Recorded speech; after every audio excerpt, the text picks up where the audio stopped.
All right, so today we're really diving into something different. Okay. We're heading down to Brazil, but not to like the beaches or the rainforest.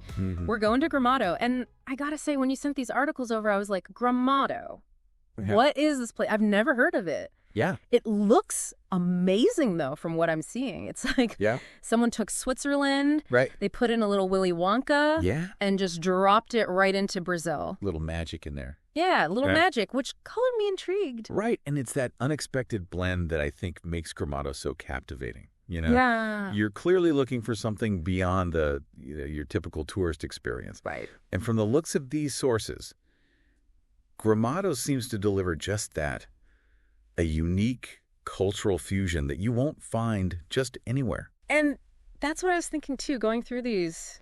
It's not every day you see a town boasting about, it's European architecture, it's got a chocolate scene, and then it's like, bam, film festivals. Right. Christmas extravaganzas. It's a lot. Like, it's a lot going on. Yeah. So you've been to Brazil before. I have.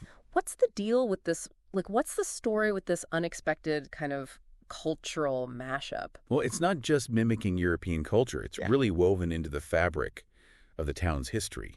Okay. Think back to the waves of European immigration to South America, particularly from Germany and Italy. Okay.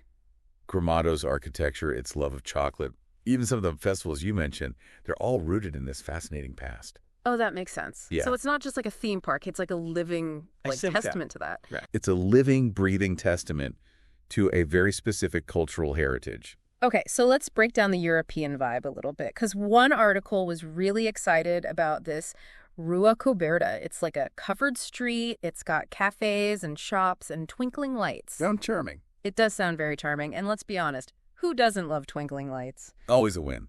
But it's more than just a pretty facade, right? Exactly. Travelers today crave authenticity. Uh-huh. And Gramado offers this incredible blend of European charm with Brazilian warmth. Okay. The architecture might echo the Alps. Okay. But step inside a cafe and you're met with that unmistakable Brazilian hospitality and energy. Right. That's something you just can't manufacture. Yeah, you can't fake that. No. And speaking of authenticity, we were talking about all the senses. Can we talk about the chocolate? Yeah. Because I am a sucker for anything sweet. Of course. And Gramado sounds like a dessert lover's paradise. It does. What really caught my eye was they were talking about these cacao to bar tours in this brochure. So you can go behind the scenes and like really see how it's made from like the boon to the bar. It's a brilliant way to experience a place, through its flavors, wouldn't you say? Totally. It speaks to this growing trend of experiential travel. Yeah. People don't just want to buy souvenirs anymore. Right. They want to understand the craft, the tradition behind them. Yeah, but why is Gramado, what makes it such a chocolate hub? Yeah. Is it like the climate, a secret ingredient? Right. What's the inside scoop? Well, this is where I think the historical context comes into play again. Okay. Remember those European immigrants we talked about? Yeah. They brought with them a legacy of chocolate whisking. Okay. Particularly from countries like Switzerland and Germany, known for their confectionery skills. Oh, yeah. Combine that with Brazil's rich agricultural landscape, and you've got the perfect recipe for a thriving chocolate scene. It's not just delicious, it's like a delicious history lesson at the same time. Exactly. Okay, so we've covered the chocolate. Yes. But let's get festive. Okay. The Christmas Light Festival, the Natal sounds like something straight out of a storybook. It does. I mean, who doesn't love a town all decked out for the holidays? For sure. It's interesting you mentioned the storybook aspect because that's precisely what they're going for. Really? Remember, this is a town built on a blend of cultures. Yeah. And what's more universally enchanting than a celebration of Christmas?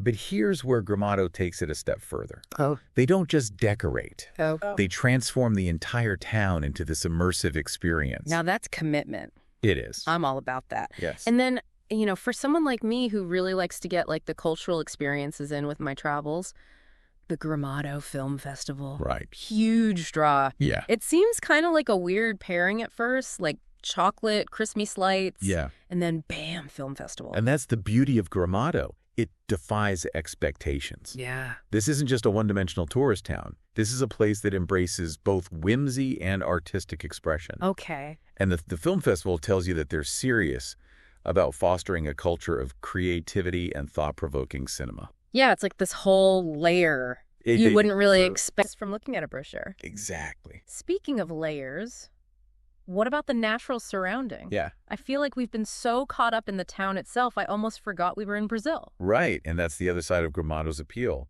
It offers this charming European experience, Yeah. nestled amidst Brazil's stunning natural beauty. Okay, so what kind of natural wonders are we talking here? So Give me the highlights. you have Black Lake. Okay. Picture this serene waters surrounded by lush greenery, and you can rent swan-shaped paddle boats to explore. Swan boats? Yes. On a lake in Brazil. I know. This is not what I was expecting, but I'm here for it. It's fantastic. Okay, it sounds super peaceful. Yeah. Which is a good contrast to like the Cascada do Caracol waterfall, which is a little bit more adventurous. Exactly. So you see Gramado caters to both ends of the spectrum. Okay. You can relax and soak in the tranquility of Black Lake. Yeah. Or you can lace up your hiking boots and embark on a more adventurous trek to this waterfall. I like it. It's all about the options. Right. So many choices. Yeah. But before we get too lost, daydreaming about waterfalls and swan boats, Right. there were some practical things I kind of wanted to touch on, like the weather, Yeah. cozy sweaters in Brazil. That's not exactly the norm, is it? You're right. It's definitely a departure from that, tropical heat most people associate with Brazil. Right. Gramado's climate is much milder, even downright chilly in the winter months. Oh, wow. It's part of what gives the town that European ambiance, and for travelers seeking a break from the heat, Right. it's a major draw. Especially for those of us who like melt in humidity, it sounds like a welcome change. Definitely. And speaking of welcoming, everything I was reading really highlighted how safe and friendly Gramado is. Absolutely. It's Yeah. something travelers often prioritize, Yeah. especially in a new destination. Of course. That sense of security, it allows you to truly relax and enjoy the experience. Right. And it sounds like Gramado excels in that department. Yeah, for sure. And okay, Yeah. we can't wrap up this deep dive without talking about the food. Right. We've covered the chocolate, Yes. but the brochure teased something called a café colonial. Oh, yes. What is that? Is it like afternoon tea, but with a Brazilian twist? It's even more than that. Think of it as a grand feast, Okay. showcasing the region's, German-Brazilian culinary fusion. We're talking platters piled high with cured meats, cheeses, breads, pastries, jams. Oh my gosh. A true celebration of local flavors. You had me at platters piled high. Sign me up. It's incredible. So like how does a place like Gramado even exist? Right.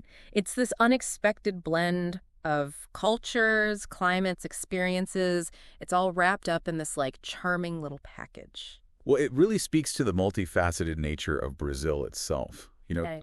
We often have these preconceived notions about places. Right. But Gramado challenges those assumptions. It reminds us that travel is about discovery, Yeah. about opening ourselves up to the unexpected. Totally. And in a world that just feels like it's becoming more and more like homogenized, Uh-huh. Places like Gramado are like a breath of fresh air. It's like that reminder that these authentic, unique cultural experiences are still out there. Exactly. And who knows, maybe it'll inspire you to explore other hidden gems, I think it will. those places that defy expectations and offer a glimpse into the true heart of a destination. I love that. I think you just gave me my next travel challenge. There you go. So I'm adding Gramado to the list.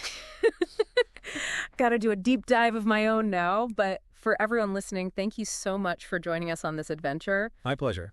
As always, it was so fun to chat about all of this. And for everyone at home, we'll see you next time.